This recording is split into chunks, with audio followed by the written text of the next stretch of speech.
Sejam bem-vindos a mais um episódio do Legalmente Cast, o podcast da OAB Bauru. Eu sou a Júlia Herrera, sou apresentadora oficial e hoje estou aqui com a minha co-host, minha amiga, doutora Williana. Doutora Williana que atua na área da Justiça do Trabalho, né, há anos. A gente vem conversando muito sobre a sua história. Doutora, é uma honra dividir a bancada do Legalmente Cast com a doutora. Eu que agradeço o convite da OAB Bauru, da Júlia, querida. Hoje estou como presidente da Comissão da Advocacia Trabalhista lá de Bauru, da nossa subseção, 21ª, com muito orgulho, com muito trabalho a fazer. Também estou vice-presidente do Instituto dos Advogados do Interior Paulista, que também tem um trabalho bacana, um podcast também bem interessante, que a gente aborda temas relevantes para todos os colegas advogados. E hoje uma honra estar aqui com o Dr. Carlos Augusto e com você dividindo essa bancada.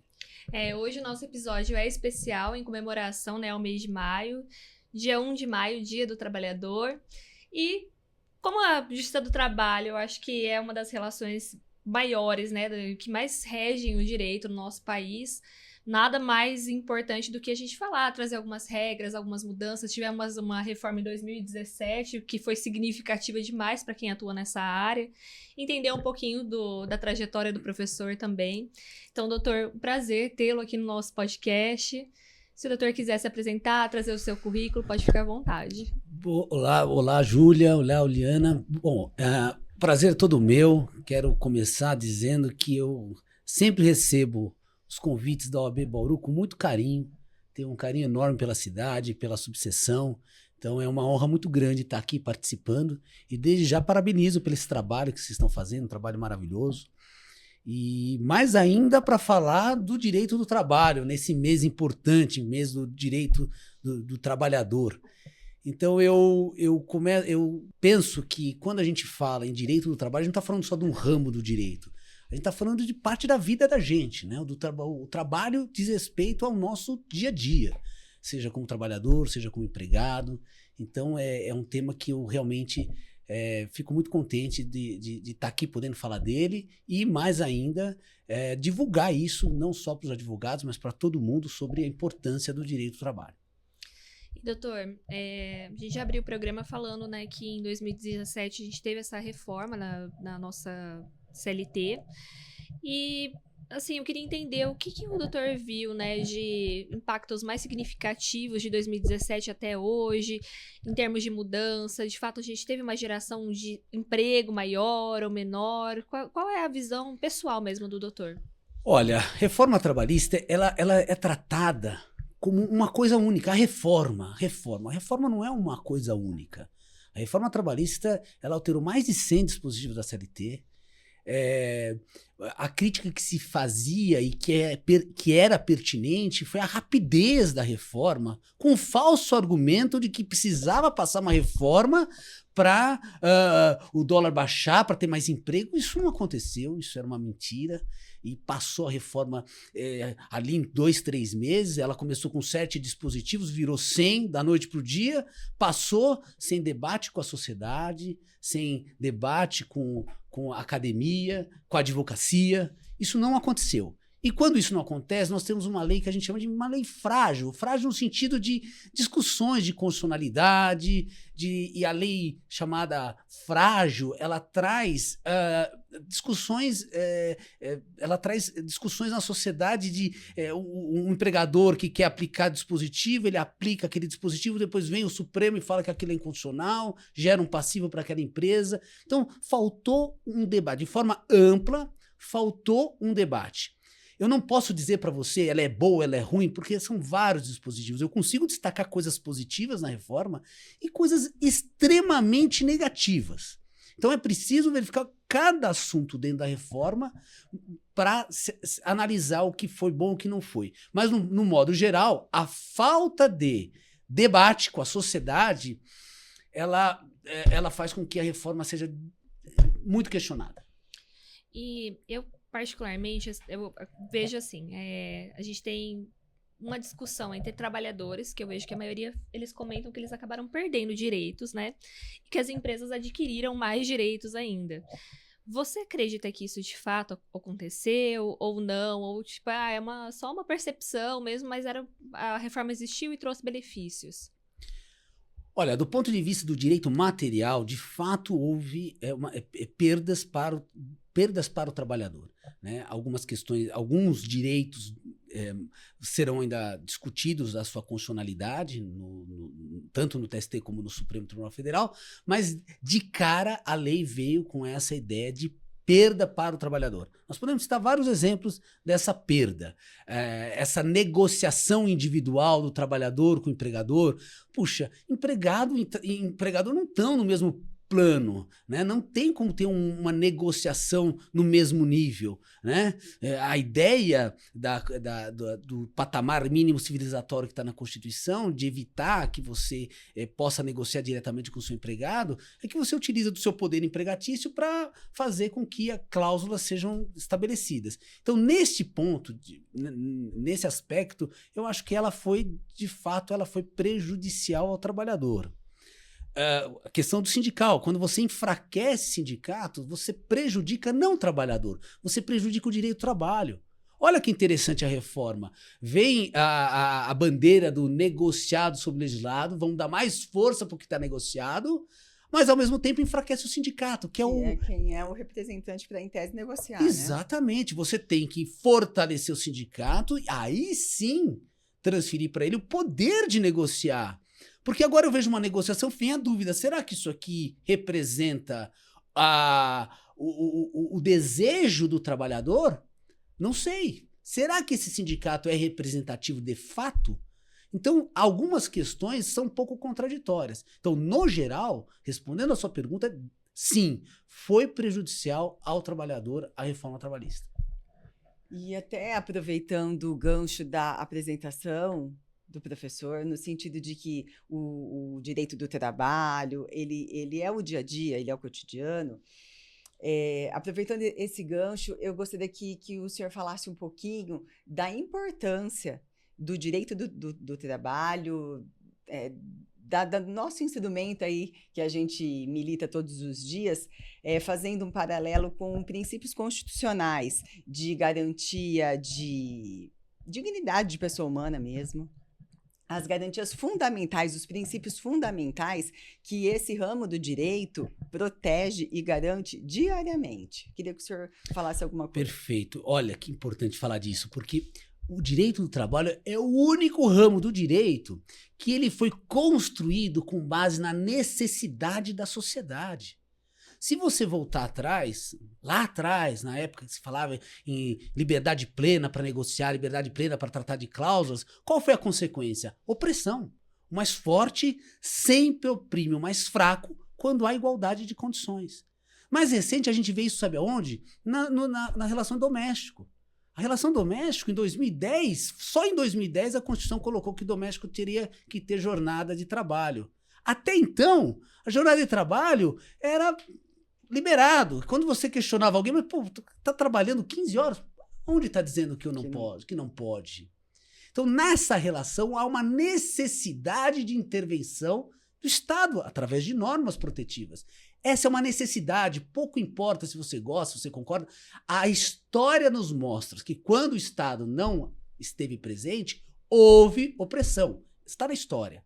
Lá atrás, quando não havia norma nenhuma, ou agora, com a relação do doméstico. A gente vê mais recentemente. E mesmo com normas, ainda há trabalho escravo no Brasil. Estamos na cidade de São Paulo, em bairros ricos da cidade de São Paulo, existe trabalho escravo doméstico. Então, esse cenário mostra que a intervenção estatal nessa relação, ela é necessária, só que causa alvoroço. Agora, se a gente pegar uma outra relação que ninguém, não tem tanto alvoroço da população, é a relação de consumo. É a mesma coisa. Por que se protege o consumidor com o Código de Defesa do Consumidor tão rigoroso a favor do consumidor? Porque é uma relação que precisa proteger o hipossuficiente, que é o consumidor. Então, comprou lá um produto, está quebrado, prova o fornecedor de que não estava, inversão de ônus, e ninguém questiona isso. Na relação trabalhista, isso é questionado todo momento. A todo momento. Nós estamos vivendo a cada momento uma onda de questionamento de direitos, como se retirar direitos fosse melhorar a sociedade como um todo. Não vai. Não vai melhorar a sociedade como um todo. Tem vários exemplos que a gente pode dar da reforma, que passado todos esses anos, de 2017 até aqui, nós temos vários exemplos de que não melhorou. Então, este não é o caminho. Inclusive, até pegando mais um gancho, pós-pandemia, vamos pegar esse marco de pós-pandemia, onde teve muita mudança nas relações de trabalho, seja trabalho remoto, seja, assim, sabe, o home office. Mas assim, o que eu queria falar mais era sobre não necessariamente a mudança que se teve na relação, foi para o home, mas o que causou psicologicamente e vem causando. Recentemente, inclusive, teve uma... Acho que saiu um estudo falando que nos últimos 10 anos, esse ano foi o ano de mais afastamentos por questões psicológicas, né, do trabalhador. Eu faço só um parêntese aí na questão do home office, que assim, quando passamos por um momento traumático, né, da nossa sociedade, e quando se implementou o home office, muitas coisas a gente acabou vendo que seriam interessantes, né? A gente grava aqui em São Paulo, a gente viu o trânsito que foi para chegar até aqui, a dificuldade que foi, então o home office trouxe pontos positivos, mas em compensação, aparentemente também trouxe uma dificuldade de desligamento do funcionário, né, da separação do que é o lazer, do que é o trabalho. Parece que você está 100% voltado ao trabalho, e isso consequentemente gera, né, alguns transtornos aí para nós, burnout. Eu acho que o que mais tem hoje em dia virou até piada, todo mundo tem burnout. Então, assim, até teve uma recente, né, a ANR, que foi incluída essa questão da saúde e segurança, e as empresas vão precisar ter o relatório de acompanhamento, como se fosse como a gente tem insalubridade, periculosidade também nessa questão. Gostaria que o doutor comentasse um pouco em relação a esses desafios, e em que pese ter essa introdução na ANR para se olhar mais para isso, ainda tem-se muita lacuna. Gostaria que o doutor falasse sobre isso. Sem dúvida. Olha, o direito, não o direito do trabalho, o trabalho, a nossa vida, ela está em constante alteração, modificação. O direito do trabalho de hoje não é o mesmo de 5 anos atrás e não vai ser o mesmo daqui a 10 anos. A ideia da transformação, ela existe, sempre existiu, na verdade. Ela sempre existiu. Nós temos que nos adaptar às mudanças. Então, hoje virou uma realidade o trabalho à distância. Esta realidade trouxe algumas consequências não muito boas, como o excesso de trabalho, como a grande maioria não dividir o momento de trabalho, o momento de lazer, o momento de ficar com a família, tá jantando, trabalhando ao mesmo tempo. Nós precisamos nos adaptar a esta realidade, e nós não só os empregados, mas os empregadores. Existe a forma mais fácil de se entender tudo isso é através do chamado dever primário. O dever primário é conhecimento, tomar conhecimento disso. A doutora falou, olha, o pessoal tira até brincadeira, todo mundo tem burnout. Então, tudo começou dessa forma. O dano moral, quando começou lá atrás, também era motivo de brincadeira. Então, foi preciso se adaptar. Como hoje é preciso se adaptar. As empresas têm que tomar medidas de dar conhecimento aos seus gestores da nova relação. Os gestores precisam saber como lidar com isso, como tratar desses assuntos, né? O grande gestor é aquele que se adapta, ele precisa saber, ele precisa entender de gente, né? E com isso evitar o chamado dever secundário, que é reparar. Se você não cumpre o seu dever primário, que é evitar o dano, você vai ter que cumprir o seu dever secundário, que é indenizar. Então o empregador hoje ele precisa estar atento, ele precisa investir nisso para evitar o dano. E há muitos mecanismos, e hoje então nem se fala, principalmente por conta a informação ela está na palma da nossa mão, só não vai atrás quem não quer, tá muito fácil. Então é dinâmico, vai mudar, estamos em constantes mudanças desde sempre, e é importante a adaptação pessoal de cada um, e as empresas precisam estar preparadas para isso. E aí vem a função do advogado de empresa. Os advogados que atuam para as empresas, ele precisa dar ferramentas para esses empresários se atualizarem disso. Isso é fundamental.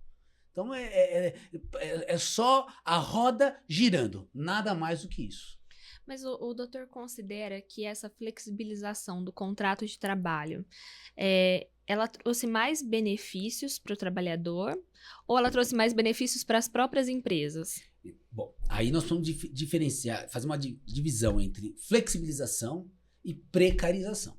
Flexibilização existe desde sempre. Flexibilizar tiro aqui, dou ali, adaptar o contrato a uma realidade que seja melhor para nós. Isso é flexibilizar. Isso é positivo. É que a gente usa a flexibilização como sinônimo de precarização. Precarizar é tirar direitos. E isso, evidentemente que isso não é o caminho para a evolução do direito do trabalho. Não é o caminho. Retirar direitos não é o caminho. Eu vou dar um exemplo rápido aqui. A rescisão do contrato de trabalho era obrigatória a homologação do sindicato. Foi retirada a homologação sindical. Ótimo, os empregadores comemoraram, agora não preciso mais homologar no sindicato. Muito bem, mas um empregado que pedir demissão e entrar na justiça pedindo a reversão do pedido de demissão e demissão imotivada, sem homologação sindical, ele vai obter isso. A homologação sindical é uma garantia do empregador de que a rescisão se deu por aquele motivo. Então, o sindicato forte não é bom só para o empregado, é bom para o empregado, é bom para o empregador, é bom para a relação, para o direito do trabalho. Nós temos problemas no sindicalismo brasileiro, mas não se resolve desta forma, tirando direitos, tirando contribuição. Não, se resolve fortalecendo os sindicatos representativos.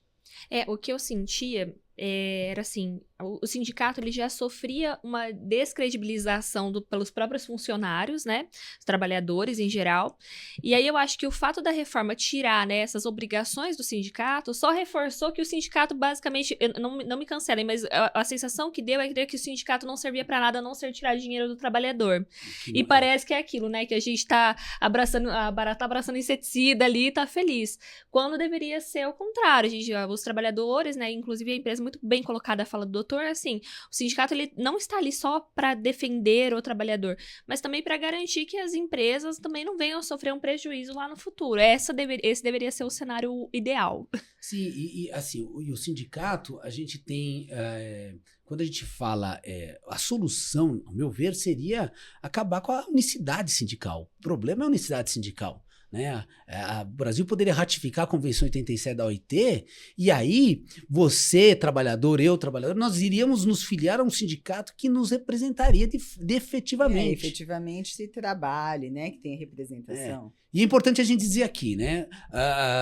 Nós estamos fazendo essas críticas ao sindicato, mas existe sindicatos representativos de fato importantes, são representativos, foram importantes em algum momento no cenário nacional para evitar desemprego em massa.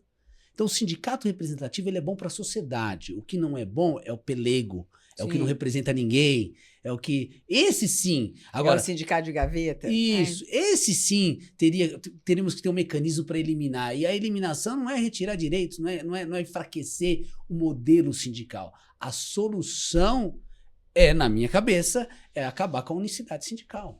Pronto. Sim, seria um caminho. E, doutor, um tema, assim, polêmico que foi tema de discussão ali no final do ano foi a questão da mudança, né, da extinção da escala 6x1. Se o doutor puder comentar um pouquinho sobre isso, que foi um tema que, assim, pipocou na internet, muita gente falando sobre isso. E, no meu ponto de vista, é claro que o trabalhador, no meu ponto de vista, né, ele acaba sendo prejudicado por essa escala, mas a gente também demanda alguns setores que existe essa necessidade da existência dessa escala. Se o doutor puder comentar um pouco se deve ser mantida ou não. O interessante é o seguinte, que a escala 6x1, tecnicamente é errado falar 6x1, porque não existe 6x1. O que nós temos é uma jornada de 8 horas diárias ou 44 semanais, onde o sujeito trabalha 8 horas, o ideal da Constituição, 8 horas na segunda, 8 na terça, 8 na quarta, 8 na quinta. 8 na sexta, então deu 40 horas, né? 8 vezes 40. Então vem no sábado ele trabalha mais 4 para completar 44 e para não ter que vir no sábado 4 horas, ele joga essas 4 horas durante a semana, então ele trabalha um pouquinho mais na semana e tem o sábado, domingo livre. Esse é o ideal da Constituição. 5 dias um pouquinho mais, uma jornada de 9 horas de segunda a quinta, 8 horas na sexta, sábado compensa, domingo é o descanso semanal. Esse é o ideal. Né? Então, não existe uma previsão de jornada 6x1. A discussão que surgiu foi há uma necessidade de diminuir a carga de trabalho por conta das doenças que estão acontecendo, por conta de se incentivar o trabalhador a exercer seu direito fundamental de lazer. Hoje uma mãe trabalhadora não vê o filho crescer, porque a jornada é excessiva. 8 horas, mas para chegar a 8 horas no trabalho, na cidade de São Paulo tem que sair às 6 ou 6h30, senão você não chega em lugar nenhum. Então, estão sendo questionado isso. O sujeito que entra às 8 horas da manhã, ele não sai de casa às 7h40. Não tem como numa grande cidade. Né? Talvez em Bauru também não mais. Não chega mais. Não mais. Infelizmente, não então, mais. esse é o questionamento. O questionamento é uma mãe, um pai, não ver seu filho crescer em razão da jornada excessiva. A ideia e isso está gerando doenças que refletem em afastamento do INSS, o custo do Estado nisso. Isso está sendo verificado. Então, é preciso o quê? Repensar a jornada legal de trabalho. E aí que surgiram essas questões. Essa que é a questão, que eu acho de fato importante. Nós temos que trabalhar para viver e não viver para trabalhar, né? Muito se discutiu, né, quando esse tema estava mais em alta, era a questão assim será que a gente, né, nós como sociedade, não conseguimos nos adaptar a não ter aquele serviço sempre disponível naquele horário, para que a outra pessoa também possa ter. Eu tive um caso particular, eu não sou da área da trabalhista, eu faço mais a parte civil e família. E eu tive um caso que foi assim, era um garçom, e ele não conseguia ter momentos com o filho, porque a escala dele batia sempre assim, a folga dele era, sei lá, numa terça-feira. Ele não conseguia ver o filho, porque na terça o filho estava na escola. Então, parecia que a gente tinha um formato ali de regime de trabalho que impossibilitava ele de ter momentos básicos com o filho dele, de ver o filho dele crescer. E, infelizmente, até hoje, essa é a situação dele. Sim, e a história foi a história dos turnos ininterruptos de revezamento. A Constituição reduziu para 6 horas, por quê? Porque o sujeito que trabalha em turnos ininterruptos de revezamento, ou seja, uma semana no horário, na semana seguinte no outro horário, então na semana de manhã, na semana seguinte à tarde, na outra noite, primeiro que ele tem o relógio biológico dele todo alterado. Segundo que ele não tem possibilidade de ter uma vida social. Se ele quiser fazer quiser estudar, como é que ele vai estudar? À noite, de manhã, quando? Né? Se ele quiser fazer a natação, que horas? Como é que ele vai buscar o filho na escola se na semana seguinte... Então, veja, aí vem a Constituição e fala, não, quem trabalha dessa forma, trabalha 6 horas. A ideia não é um incentivo para não trabalhar desta forma. A ideia é essa, não é para botar as pessoas trabalhando 6 horas. A ideia, olha, não compensa você ter alguém em turnos interruptos, porque a jornada vai ser de 6 horas. Então, essa já está lá na Constituição de 88. Hoje nós temos outras realidades. Essa que você falou do garçom é mais comum que existe, principalmente em grandes cidades como São Paulo. O sujeito tem 2 horas de transporte público, 8 de trabalho, no mínimo 8 de trabalho, mas então ele sai de casa, o filho está dormindo, ele volta, o filho continua dormindo. Essa é a sociedade que a gente quer para o futuro, porque nós estamos criando a sociedade do futuro. Uma criança tem que ter contato com a mãe e com o pai nos primeiros anos de vida. O Brasil é o lugar que a licença maternidade é a menor que tem. E paternidade é irrisória.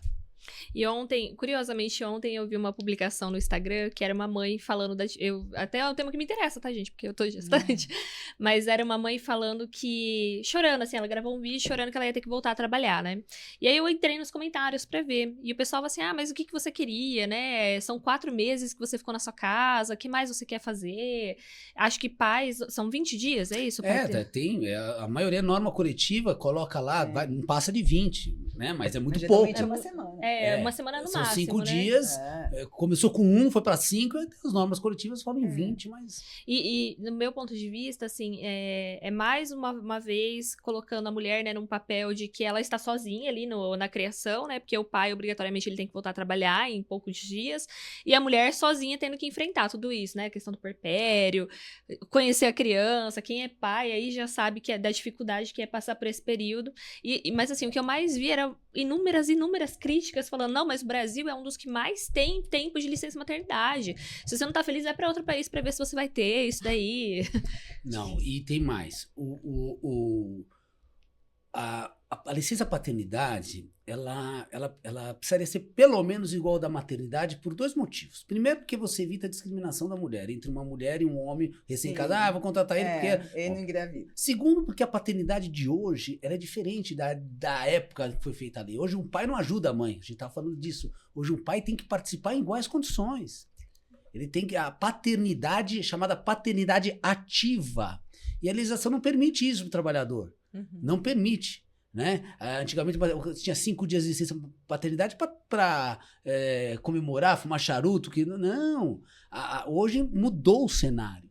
E o direito ele tem que acompanhar a evolução da sociedade.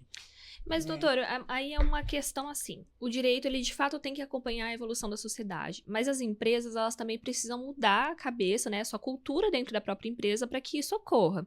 Porque é uma balança ali, né? A gente tem nós, operadores do direito, vemos que temos muitas regras e leis que elas servem só para estar no papel. Como que você enxerga? É possível mudar esse olhar da empresa, da cultura das empresas, para que elas comecem a pensar de uma forma diferente? Eu digo porque eu acompanho muitas notícias, outros países reduzindo, né, jornadas, trabalha só 4 dias, 3 dias da semana, e isso tem impactos positivos. Mas quando a gente traz esse mesmo estudo aqui para o Brasil, o brasileiro o discurso mas no Brasil não funciona, isso não vai funcionar aqui. Tem 2 formas da pessoa, vamos dizer, aprender, né? Uma é através do conhecimento. Você vai ser pai? Tem livros aí sobre paternidade moderna, sobre, né? Porque a gente tem a mania de seguir padrão, né? Repetir o que o outro fez, sem saber porque está repetindo. Tem até uns vídeos interessantes na internet que o sujeito entra no elevador, tá todo mundo virado para um lado, ele vira sem saber por quê. Você repete o padrão natural. E quando que você para de repetir padrão? Quando você passa a ter conhecimento. A gente precisa investir em conhecimento. Da mesma forma que a gente investe em conhecimento para os filhos, a gente dá o conhecimento, a gente dá também para o empregador, para o gestor das áreas. O gestor precisa ter conhecimento, não só, estamos falando de um hospital, a enfermeira, líder daquele setor. Ela é uma ótima enfermeira, mas ela não sabe nada de gente, não sabe nada de gestão. Eu tenho que dar essa formação para ela.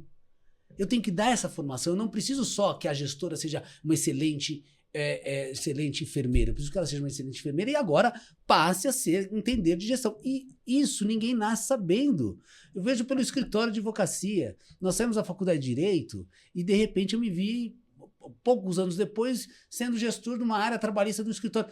Eu não tive essa formação, eu tive que ir atrás de conhecimento. Quando você não tem conhecimento e mesmo assim enfrenta a situação, a chance de você ter um resultado catastrófico é enorme.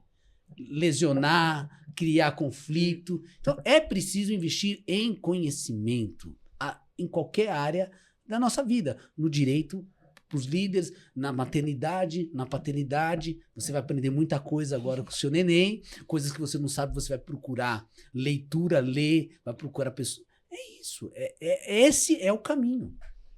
As empresas precisam estar dispostas a também quererem mudar, né? Não é só simplesmente... O que eu falo não vale só ter uma lei impondo uma regra. Tem que mudar a cultura mesmo. A gente tem que ter um olhar diferente. E acho que o profissional do direito, nós, enquanto instrumentalista disso, a gente faz um papel importantíssimo nesse sentido, por exemplo, consultivo, de orientar, de informar e de proteger. Muitas vezes eu ouço, a Justiça do Trabalho ela é protecionista, ela só defende o empregado. Ixi, quando chegar lá, a empresa já perde, já entra perdendo. Se a gente for fazer uma análise mesmo, é por óbvio que o direito material, quando a gente vai olhar, precisa ter uma lei, entre aspas, protecionista, porque a gente está falando do hipossuficiente, aquela história que o doutor já falou no início, o trabalhador ele está num lugar, o empregador está em outro. Então, a lei precisa ter algumas peculiaridades, algumas proteções para garantir o hipossuficiente. Mas a partir do momento que a empresa orientada de forma correta por um profissional adequado. Ela faz o que é para ser feito. O trabalhador, isso não impede um trabalhador de ingressar com uma ação na justiça, mas o êxito desse trabalhador já é questionável, porque a empresa mostra por A mais B que ela está cumprindo legislação. A hora que ela mostra que ela está cumprindo legislação, ok. Por isso que voltamos à questão dos sindicatos. Quando o trabalhador assistido num ato de homologação, ele sai dali com um carimbo do sindicato dizendo foi assistido pelo sindicato que, em tese, orientou, explicou, falou, perguntou, tá tudo bem, ele sai dali, ele entra com uma ação, volta a dizer, ele pode? Claro. Mas ele vai ganhar? Não, aí a gente vai ver. Porque ele já saiu dali orientado, falado. Então, essa questão da nossa importância enquanto profissional de direito nessa orientação para essa empresa, que ela vai... Porque muitas vezes a empresa pode pensar, mas o objetivo do empresário é o lucro, ok. Só que a hora que ela começa a entender, orientada, que se ela fizer cumprir a lei, ela vai economizar, ela também vai manter o lucro dela, e vai garantir o trabalhador, então você consegue começar a unir a defesa do hipossuficiente com o que o empresário quer, que é manter os seus lucros, e você faz um casamento bacana. E aí você segue nessa linha. Eu tenho um exemplo prático interessante, porque muita gente fala, teoria, eu queria ver na prática. Tem uma empresa que ela recebeu várias denúncias no Ministério Público do Trabalho de assédio moral naquela empresa. Então, o Ministério Público, diante daquilo, chamou a empresa, tal. No final das contas, lá depois da investigação, foi firmado um TAC, onde a empresa se comprometia a fazer cursos de formação, de explicação sobre o que é o assédio moral. E eu fiquei sabendo disso porque eu fui um dos convidados para a empresa para dar essa palestra. E tinha uma agenda lá. Tinha que fazer 2 vezes, todo mundo tinha que estar presente. Passado algum tempo, sabe qual foi o número de ações discutindo assédio nessa empresa? 0. Uma empresa que antes era campeã em ações de assédio caiu. Por quê? Porque foi dado conhecimento para a pessoa. O conhecimento liberta. A pessoa que comete o assédio moral, muitas vezes, na cabeça dela, ela não está cometendo ilícito nenhum. Às vezes é até uma boa pessoa. É um bom pai, deve ser até tocar o sininho na igreja no domingo, vai na missa. É uma boa, um excelente ser humano. Quando entra com a ação, se ofende, fala, sim, aí você fica até com dó do agressor. Mas, nossa, justo ele, um pai de família, corintiano, um cara sujeito. Meu amigo. Não, um cara legal, todo mundo gosta. Então, todo mundo se assusta com a acusação. Ele também, ele se sente... injustiçado de verdade, porque ele não acredita que ele é. Ele não acredita que ele é. Quando eu dou a palestra do assédio moral, eu começo dizendo para a pessoa, quando a gente vai falando dos aspectos do assédio, a gente lembra de alguém. Eu conheço alguém assim. E o meu trabalho ali era mostrar que este alguém é você. Você já foi assediado, mas você já teve ações que podem ser considerados. Porque o assédio é aquela microlesão diária que isoladamente ela não é sentida. Mas no conjunto dá uma lesão. Então essa conscientização nessa empresa me chamou muito a atenção, porque zerou. E qual foi o motivo? O conhecimento. Eles assinaram um TAC se comprometendo a dar conhecimento aos seus trabalhadores, aos seus líderes. Sim. E na prática resolveu. Eu vejo que tem muitas empresas que às vezes têm receio, né, de levar esses cursos, porque acham que vão aumentar o índice de reclamação. E uma das coisas também que eu acho bem curiosas é a questão do compliance dentro da empresa, né? A gente fala, porque toda empresa precisa ter compliance e tal. E eu vejo também, rolando, né, o feed do Instagram, fiz uma denúncia pro compliance e fui mandada embora. Como que você enxerga, assim, é mais um método, né, que é implementado ali pra gente tentar melhorar a relação entre funcionário e trabalhador, mas que se ele não for levado a sério também não funciona. Você já respondeu, a questão é essa. A questão é tomar medidas com seriedade. E o compliance ou também a denúncia anônima são mecanismos que a empresa tem que adotar e ela tem que passar por um período de dar credibilidade àquilo para que as pessoas aderem àquilo. Então, isso faz parte do programa da empresa. Se a empresa institui, não dá credibilidade nenhuma para aquilo, vai continuar tendo o dano, vai continuar tendo a lesão, vai continuar tendo as ações. E aí tem o sujeito que fala, eu não quero fazer nada disso. Qual a consequência? Ele vai pagar o dever secundário. Vai pagar. Mas o doutor enxerga que o compliance ele acaba sendo destinado só para empresas de grande porte ou os pequenos e médios também têm condições de implementar isso? Na sua proporção, sim, sem dúvida. Na sua proporção, sim. Isso aí, essas questões, ela é... Onde há relação de pessoas, tem que ter regras. Regra de convivência. Ali, né? Então, existem várias questões que são eu discuto muito de você, a grande empresa tem uma forma, a pequena empresa outra, como se fossem, são pessoas do mesmo jeito. Quem é empregador neste país precisa ter a consciência de que ele exerce uma função social. Exato. E a função social passa por dar o conhecimento aos seus líderes de formas de procedimento do trabalho, de conduta. Né? E, doutor, mudando um pouquinho o tema, um dos outros assuntos que eu vejo que eles mais causam tanto dúvida para o empregador quanto para o empregado, mas ele também cria uma ilusão, do meu ponto de vista, novamente, do empregado, é a questão da pejotização. Para as empresas, a pejotização é maravilhosa, porque na cabeça deles você está tendo uma grande redução da carga tributária, né? Que a gente fala que a empresa ela visa ali ter o seu lucro. E para o funcionário, ele também tem a sensação de que ele está recebendo mais. Eu queria que o doutor comentasse um pouco sobre a pejotização e depois a gente poderia entrar até nos aspectos técnicos, né? Do que de fato caracteriza uma pejotização e que não caracteriza uma relação de trabalho. Então vamos lá. Pejotização também tem muito preconceito, talvez. Eu falar de fake news, muita gente falando, quantos clientes já me chamaram, eu quero pejotizar meus trabalhadores. Aí você fala, não pode. Aí ele fala assim, eu tenho um tio que foi lá no churrasco de domingo que disse que agora pode. Então, o advogado, segunda-feira é o dia que o advogado trabalhista mais é acionado, porque sempre tem um primo no churrasco que traz uma solução milagrosa para o problema de todo mundo. O que acontece? Muitos falam, a reforma trabalhista diz que pode pejotizar. Não diz isso. O que tanto o Supremo, agora as discussões dessas ações do Supremo foi colocada, foi de que é possível outras relações que não a de emprego. Mas isso já sempre foi, é possível. Então, alguém que é empregado, e quem é empregado não é quem você quer, quem eu quero. Empregado é aquele que cumpre os requisitos do artigo 3º da CLT. Sim. Trabalha com subordinação, com pessoalidade. Aqueles requisitos presentes, você querendo ou não, você é empregado. Agora, se você não tem aqueles requisitos, aí você pode ser o chamado PJ, pode ter uma relação autônoma. O que vai dizer se você é autônomo ou se você é empregado é a relação, não é a sua vontade. Não foi autorizado, importante dizer, não foi autorizado a pessoa decidir como ela vai ser contratada. Então, eu quero trabalhar, eu não quero ser empregado. Não existe essa possibilidade. Se você trabalha com os requisitos do artigo 3º, você querendo ou não, você é empregado.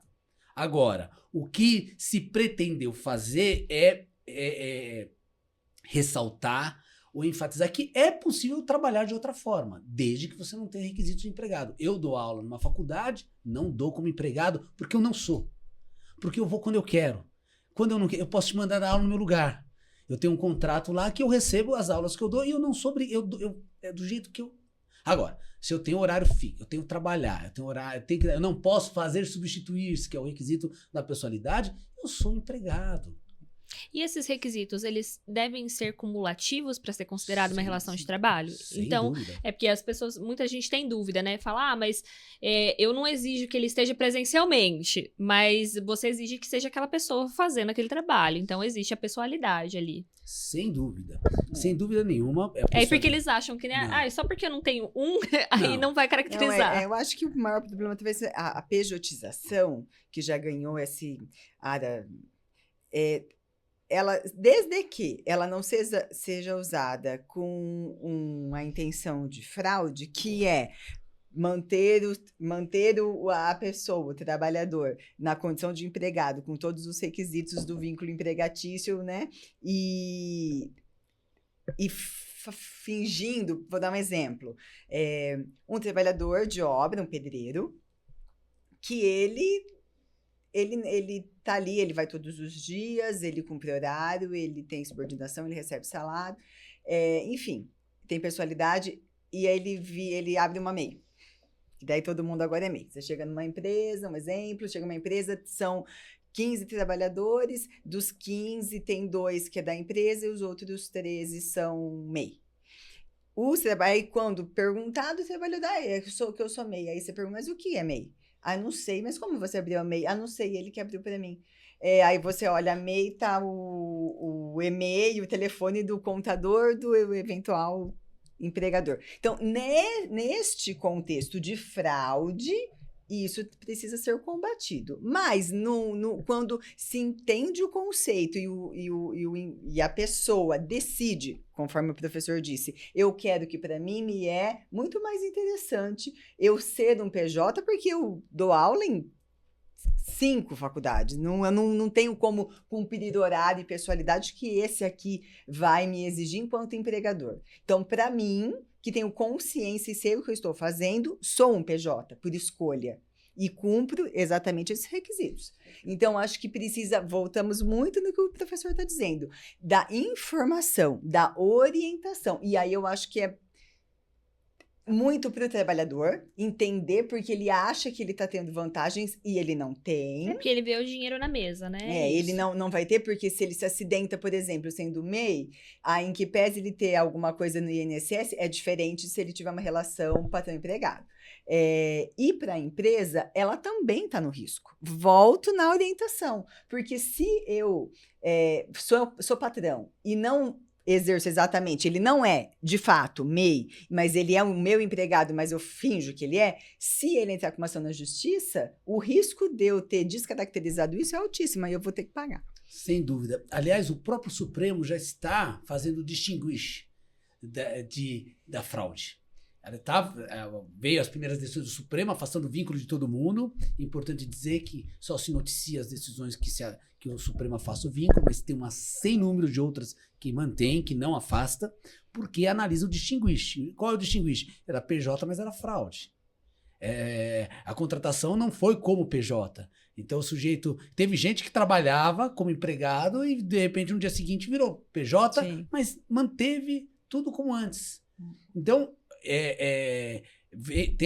essa questão veio à tona na imprensa, mas no momento hoje já está se fazendo distinguish para não legalizar a fraude. E eu sempre digo, o Supremo nunca, em momento algum, legalizou a fraude. A fraude continua sendo fraude. E para fraude tem remédio, o artigo 9º da CLT. Exato.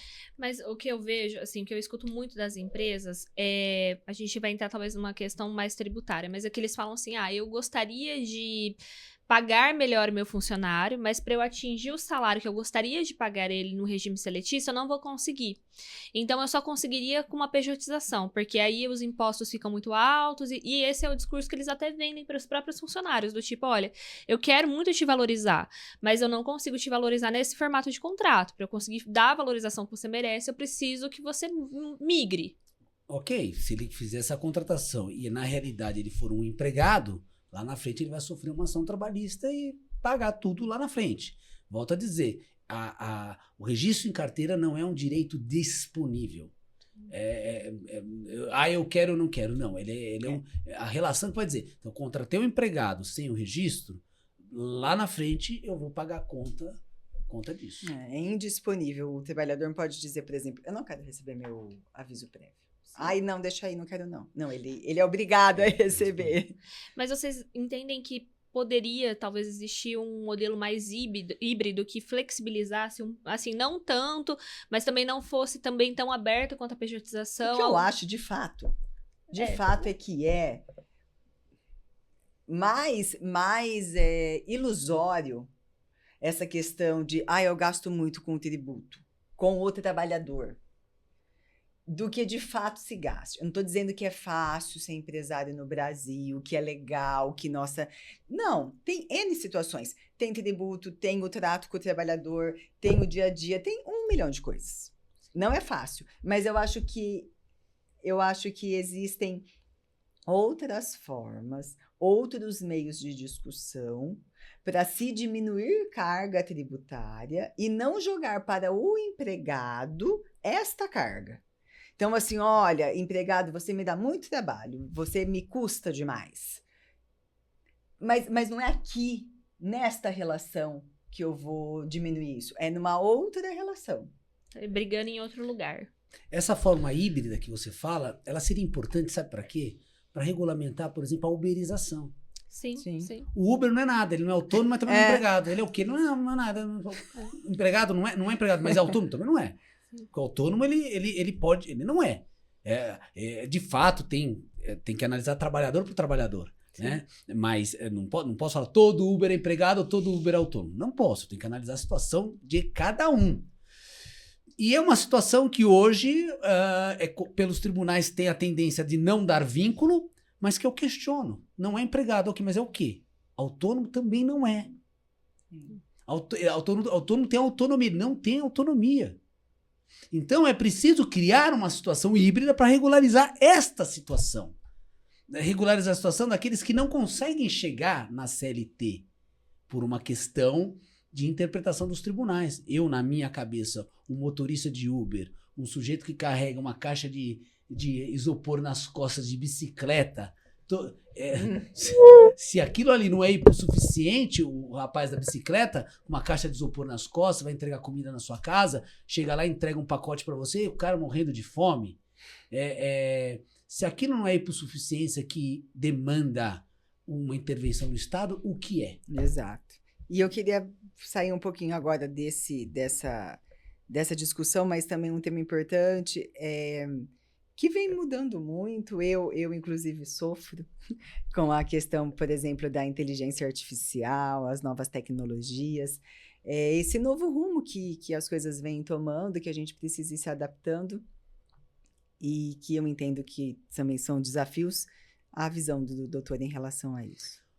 Olha, toda mudança, ela nos assusta no início, né? Eu lembro bem, vocês devem lembrar também, na Justiça do Trabalho, quando resolveram colocar o PJE. Sim. Todo mundo foi contra, todo mundo achou absurdo. Eu nunca fui, eu tenho uma tendência natural de nunca ser contra de cara a nada, porque é negar uma mudança. Mas eu lembro E eu lembro que quando mudou o PJE, eu tinha acabado de ter minha filha. Eu falei, gente, eu não vou nem ver isso agora. Eu lembro que hoje eu trabalho muito com recurso, faço muito recurso pro TST. 15ª eu tinha que pegar o carro e ir lá na Campinas, pegar o processo. Hoje, no meu escritório, no meu computador aqui, eu abro, baixo o processo. Hoje, se você questionar as pessoas que eram contra, você gostaria que voltasse? Nem vai, 0% vai querer que volte, né? Então toda mudança traz isso. A inteligência artificial é uma realidade. Não adianta nós irmos contra. Não, é uma realidade. Você querendo ou não, ela vem. Ela vem. E já que vem, vamos vir para o bem. Vamos vir para nos auxiliar. Tem muitas ferramentas para nos auxiliar. Já está auxiliando o judiciário. Já ajuda o judiciário, quando chega lá no gabinete, ela consegue localizar se já teve matéria daquela decidida, se está faltando um pressuposto. Então, não é que vai substituir o juiz, vai facilitar o juiz na hora de prolatar a decisão. Tem a juíza lá em Xiririca da Serra que a sentença foi feita toda pelo IA. Bom, nós não podemos pegar um exemplo que foi noticiado e, por conta desse exemplo, condenar. Dizer, não pode. Não. Vai ter os excessos e os excessos têm que ser combatidos. Agora, eu acredito que os excessos não tenho dúvida que vai ser exceção. A regra é que ela vem para auxiliar o advogado, não substitui o advogado é insubstituível. Auxiliar o judiciário, não substitui o juiz, porque ele é insubstituível e necessário, a pessoa do juiz é necessária, mas ele vem para ajudar. E isso vai dar, sabe o quê? Mais celeridade no processo, mais rápido. Então, eu estou vendo com bons olhos e estou aberto a me adaptar. Sim. Nós já estamos fazendo, as OABs estão fazendo, a subseção cobra elas estão fazendo já cursos de inteligência artificial, como utilizar ela para o bem, para você. Porque o meu estagiário lá de 20 anos, ele pisca, ele já acha tudo. Agora, um tiozão que nem eu vai precisar se atualizar mais, porque coisas novas. Mas vamos nos atualizar. Não vamos, vamos deixar para criticar depois, vamos primeiro aceitar a novidade e colocar no nosso dia a dia. Essa está sendo a minha visão quanto a isso. Sim, e até... Não, o que eu ia falar aqui, a gente grava o episódio, gente, e o professor também, ele tem sustentação oral hoje, né? E eu gostaria só de falar, assim, mais de um assunto sobre... mais na parte processual, que o doutor domina. Que é a minha em relação, inclusive, o livro do doutor fala sobre recursos de revista. Eu queria que o senhor falasse um pouquinho para a gente aí do dia a dia aí nos tribunais. Olha, eu falo muito sobre, eu tenho um curso de advocacia nos tribunais, eu vejo as pessoas preocupadas com a inteligência artificial, vamos tirar a sustentação oral, e aproveito aqui a audiência de vocês para enfatizar nossa bandeira de que sustentação, vídeo gravado não é sustentação oral, nunca vai ser. E a função do advogado, a importância do advogado, principalmente na atuação dos tribunais, não tem como substituir. O advogado exerce uma função essencial, não é à toa do artigo 133, o advogado é indispensável à administração da justiça. Não dá, você pode não gostar de advogado, mas não tem como, não adianta ferramenta. E a OAB já está ganhando essa luta. Né? O nosso presidente, o Sica, disse uma coisa muito importante. Ele falou, não é tirar a sustentação oral que vai fazer o processo andar ou não andar. Vamos parar com essa conversa. Eu atuo muito no tribunal e eu vejo ali na prática a diferença da atuação do advogado. Hoje o juiz recebe muitos processos. Se não tiver um advogado ali para destacar a diferença, a gente não traz a justiça necessária. Então a função do advogado no tribunal, então, é fundamental. Mas o doutor entende que o que está no papel muitas vezes passa despercebido pelos julgadores, ou o fato da fala do advogado traz a ênfase necessária para aquele caso, para que ele seja analisado de uma outra forma? Ele pode passar. Pode, não digo que passa, ele pode passar, porque nós somos seres humanos. Quantas coisas não passam desapercebido na sua mão, na sua frente? Pode passar. A ideia do advogado, ela vai além disso, de fazer com que ele, eu vou lá para ele falar, não. Quando o judiciário ouve o advogado, ele está debatendo com a sociedade.